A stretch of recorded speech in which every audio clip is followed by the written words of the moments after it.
अस्सलामुअलैकुम। आप देख रहे हैं हमारा YouTube channel general knowledge by Abdul Ahad. आज हम आपको एक हैरत अंगेज़ वाक़या बयान करने वाले हैं, यानी एक ही शख्स के दो मज़ारात। जैसा कि आप जानते हैं कि हज़रत अबू उबैदा इब्न जर्राह रदियल्लाहु ताला अन्हु की आखिरी आरामगाह उर्दन के शहर बल्क़ा में है, जहाँ उनका इंतकाल एक मर्ज़ की वजह से हुआ।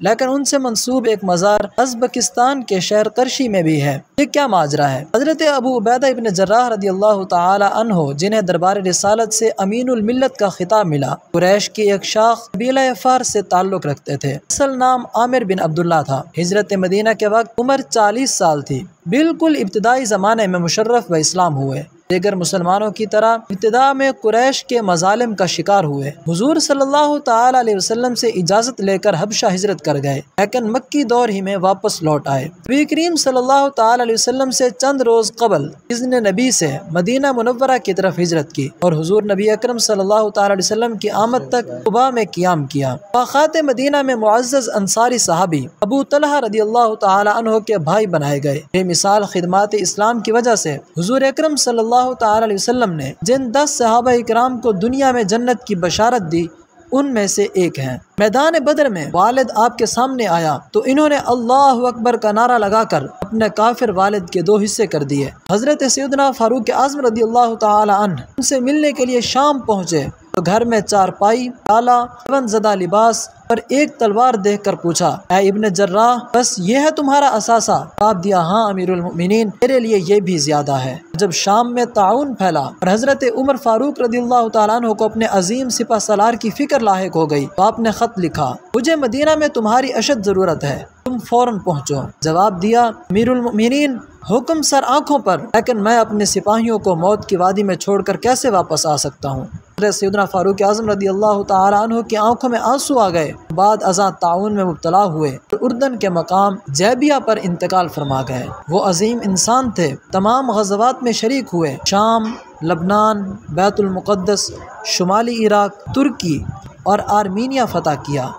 कुरान मजीद में भी उनके जज्बे की तारीफ़ हुई और पूरी ज़िंदगी जुरत और फाका मस्ती उनका असासा रही। आपको नबी अकरम सल्लल्लाहु ताला अलैहि वसल्लम की ज़ात से अज़हद इश्क था। पूरी ज़िंदगी आपके फरमूदात और सुन्नत रसूल सल्लल्लाहु अलैहि वसल्लम पर अमल करते रहे। आपका इंतकाल उर्दन में हुआ और आपका मज़ार उर्दन के ही शहर बल्क़ा में मौजूद है। आपसे ही मंसूब दूसरा मज़ार उज़्बेकिस्तान के शहर करशी में है। उसके पीछे कहानी कुछ इस तरह है। अमीर तैमूर 1400 ईस्वी के शुरू में शाम फतह करने निकला। ये मारता धाड़ता हुआ दिमश्क पहुंचा। इब्न खुल्दून मशहूर मुअर्रिख उस वक्त दिमश्क में था। अहले शहर ने इब्न खुल्दून को पैगाम पहुंचाने वाला बनाकर टोकरे में बिठाया और शहर की फसील से नीचे उतार दिया।